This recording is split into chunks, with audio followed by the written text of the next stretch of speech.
नमस्कार, मैं अजय कुमार मित्तल। पिछली वीडियो में हमने ऊर्ध्वत्रयकभ्यम का जो सूत्र हमारा नंबर 3 है वैदिक गणित का, उसका इस्तेमाल किया था हमने संख्याओं में भाग देने में। लेकिन पिछले उदाहरण में हमने कुछ सरल उदाहरण लिए थे और उसमें जो हमने ध्वजांक लिया था वो भी 1 अंक का ही था। उस वीडियो को अगर दोबारा देखना चाहते हैं तो ऊपर दिए गए लिंक पर जाकर के आप उसका अभ्यास कर सकते हैं।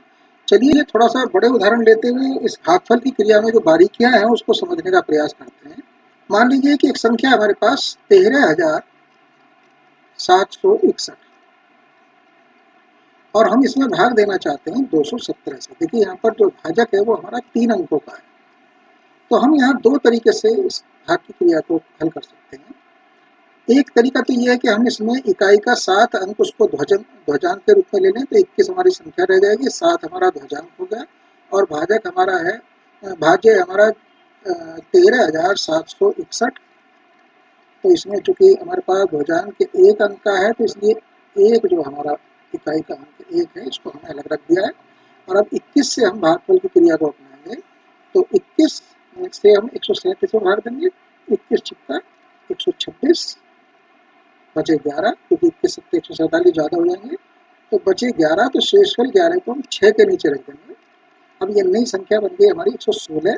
और अब इसमें इकाई का चूंकि ध्वजांक में एक ही अंक है तो एक ही 6 से हम 6 सत्ते 42 से और गुणा करके उसको हटा देंगे, तो 6 में से 2 गया 4 और 11 में से 4 गया 7, तो हमारे पास संख्या होगी 74। अब 21 का पहाड़ा हम 74 में चलाएंगे तो 21 दिया 63, और जब 21 दिया 63 होगा तो बचेगा 11, उस 11 को हम 1 के नीचे लिख देंगे, तो नई संख्या बन गई हमारी 111। और अब इस 111 में से हम इस 3 का ध्वजांक से गुणनफल 3 सत्ते 21 और घटा देंगे, तो ये हमारे पास 90 बच जाएगा, जो कि अगले वाले भाग का है। यही हमारा शेषफल है और ये हमारा भागफल है। तो आंसर आ गया 63 हमारा उत्तर आया और 90 हमारा शेष आया। 217 से 13,761 में भाग देने पर। अब इस भाग की क्रिया को हम एक दूसरे ढंग से भी कर सकते हैं, जिसमें कि ध्वजांक हम 2 अंकों का भी ले सकते हैं। तो हमारा जो भागफल है अब आपके बाद 2 नीचे रख रहे हैं और बाकी जो 17 है वो हमने आपके बाद ध्वजांक के रूप में ऊपर ले लिया है। और चूंकि ध्वजांक में 2 अंक हैं इसलिए जो हमारा भाज्य संख्या है उस संख्या को हम अगले 2 अंक दूसरे भाग में रखेंगे, तो 137 हमारा पहला भाग रह जाएगा और यहाँ पर 61 हमारा दूसरा भाग हो जाएगा। और अब हम पहाड़ा 2 से चलाएंगे, तो 2 से 13 में जाएगा, तो 2 छिक्का 12 और शेष बचेगा 1, तो 1 को हम 7 के नीचे रख देंगे, तो ये बन गया 17।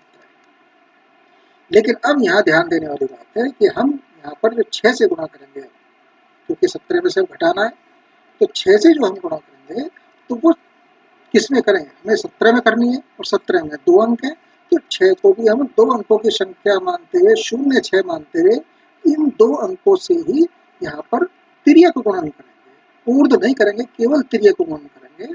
तो आप देखिए 17 हमारा ध्वजांक है और भागफल हमारा 6 आया था, तो 6 को हम 0-6 मान करके 2 अंक बना लिए। अब केवल तिर्यक गुणन करनी है, तो तिर्यक में 6 एकम 6 और 7 0 0, तो केवल 6 आएगा, तो 6 और घटा देंगे यहाँ पर, तो आंसर आएगा हमारा 17 में से 6 गए 11। ध्यान दीजिए यहाँ मैंने केवल तिर्यक गुणन को घटाया। इस विधि में जहाँ हमने ध्वजांक को एक ही अंक का लिया था, यहाँ तो एक एक अंक की गुणा होती जा रही थी, सरल लग रहा था। लेकिन जब 2 अंकों का ध्वजांक है तो 2 ही अंकों का भागफल कंसिडर करते हुए हम यहाँ तिर्यक गुणन को घटाते हुए आगे बढ़ेंगे। अब 2 से 11 में भाग दीजिए, 2 पंजे 10 और बचा 1, और 1 को हम यहाँ पर अब 6 के नीचे लिख देंगे, लेकिन 6 के नीचे ना मान करके हम पूरी जो दूसरा भाग है 61 उसके नीचे ही मान लेंगे, इसलिए हमारा शेष वाला भाग बचा 161।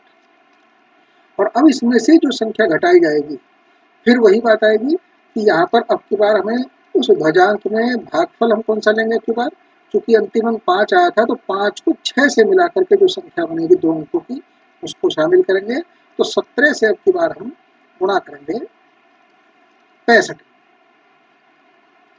ध्यान दीजिए ध्वजांक के जितने अंक हैं हर बार अगले अंतिम उतने अंक ही लेते हुए हम गुणा करेंगे।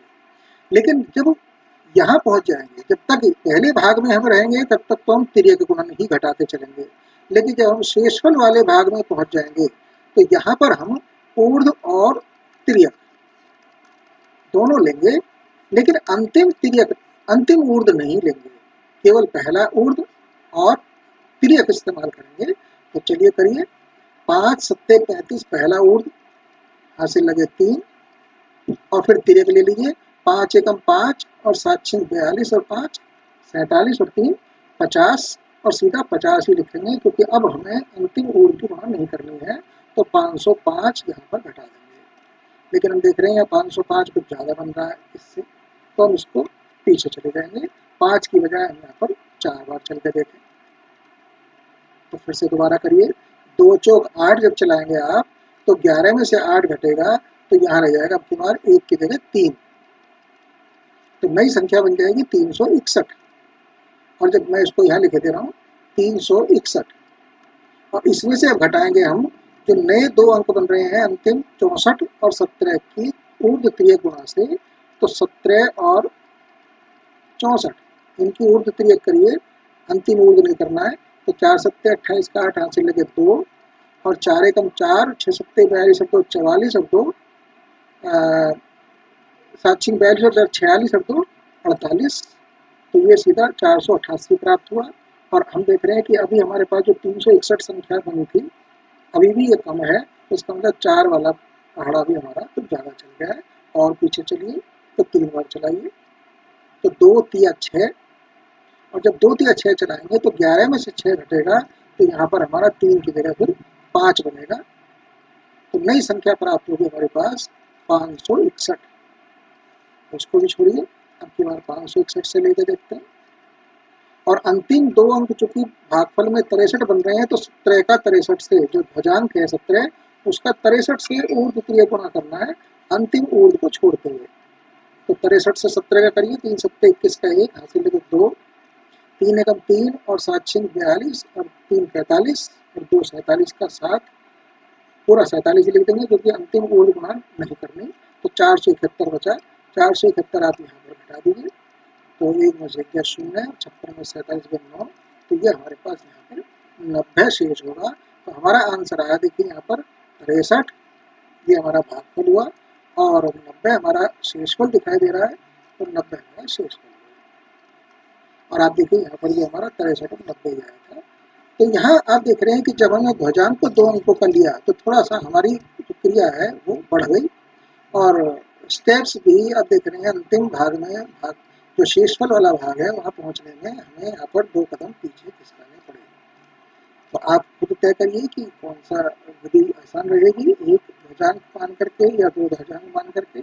अब जैसी हमारी संख्या होगी, मान लीजिए कोई संख्या है भाजक के रूप में, हमारी संख्या है मान लीजिए 813, तो आप देखिए यहाँ 81, अगर एक अंक का ध्वजांक लेते हैं 3 तो 81 से भाग देना पड़ेगा, और अगर 2 अंक का ध्वजांक 13 लेते हैं तो केवल 8 से भाग देना पड़ेगा, तो ये ज़्यादा आसान रहेगा।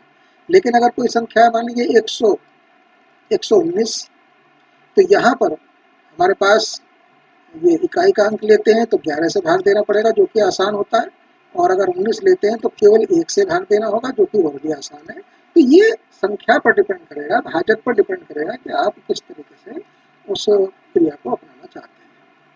एक उदाहरण और लेते हैं, मान लीजिए एक संख्या लेते हैं 4,79,665, और इसमें हम भाग देंगे, एक संख्या है हमारे पास 624, ये हमारा भाजक है।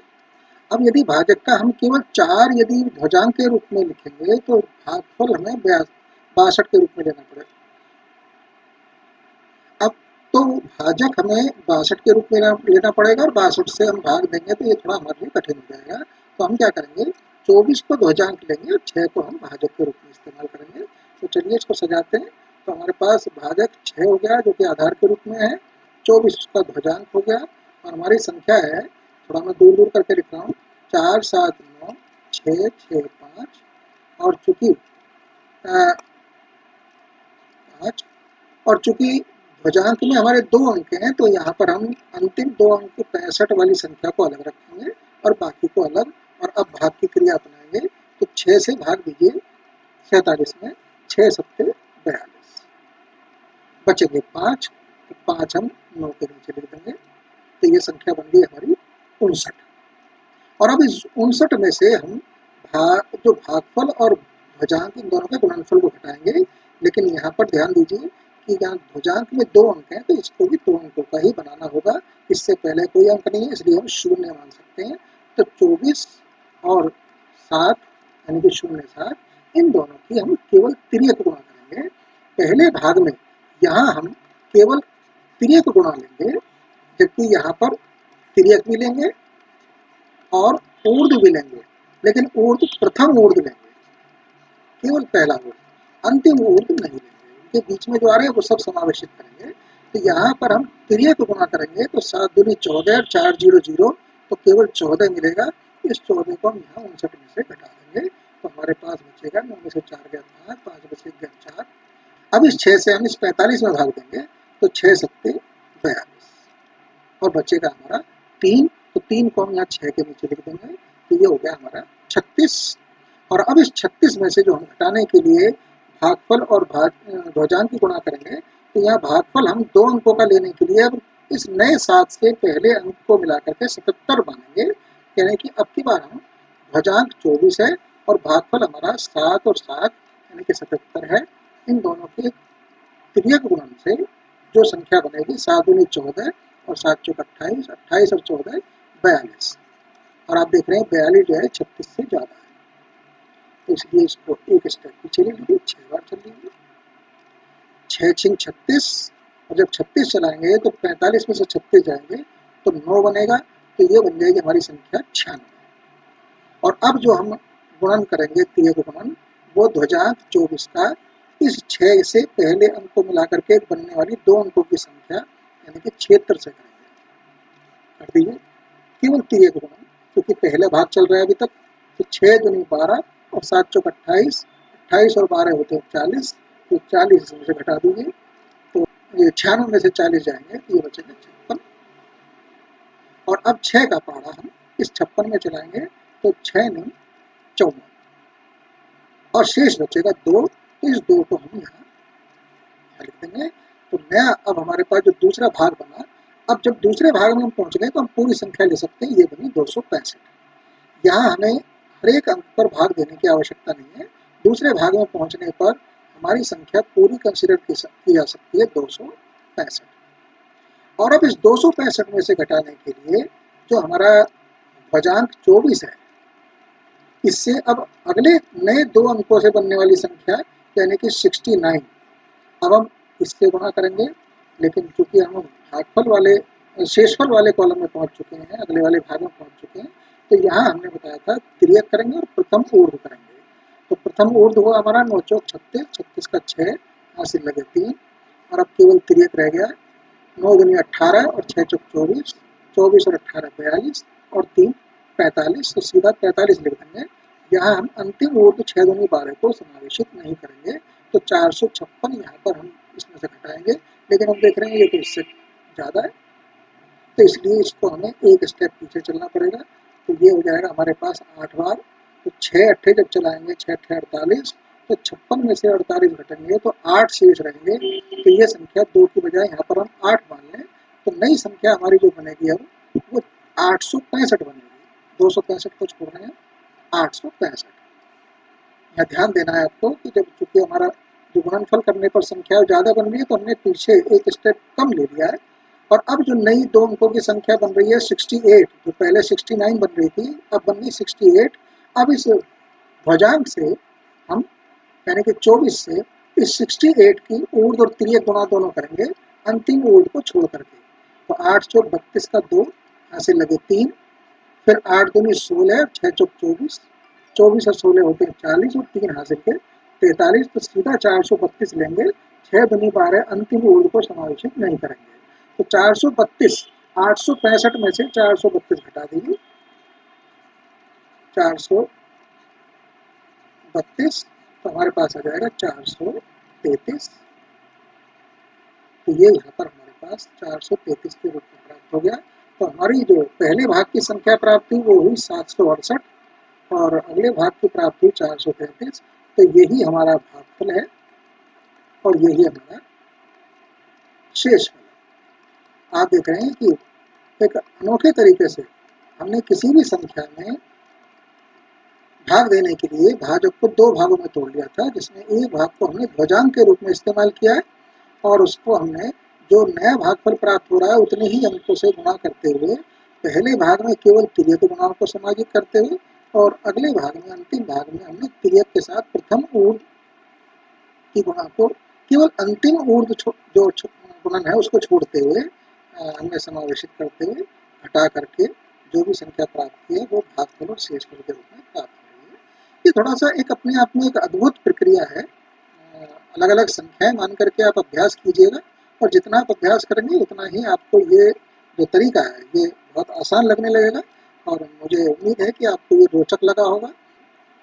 और यदि ये रोचक लगा है तो आप स्वयं में अपने आप संख्याएं मान करके भाग करने की कोशिश कीजिएगा और अपने उत्तर की जांच खुद कर सकते हैं, क्योंकि जो भाजक है उसमें अगर भागफल से गुणा करके शेषफल जोड़ दिया जाता है तो भाज्य प्राप्त हो जाता है। तो इस तरीके से अगर मान लीजिए इसी उदाहरण में हम 624 से 768 में गुणा करके 433 को जोड़ दें तो हमारी 4,79,665 संख्या आ जाती है। ये अपने उत्तर की जांच भी कर सकते हैं। चलिए नेक्स्ट वीडियो में हम फिर दोबारा से ऊर्ध्व तिर्यक का एक नए रोचक गणना में इस्तेमाल करेंगे। तब तक के लिए धन्यवाद।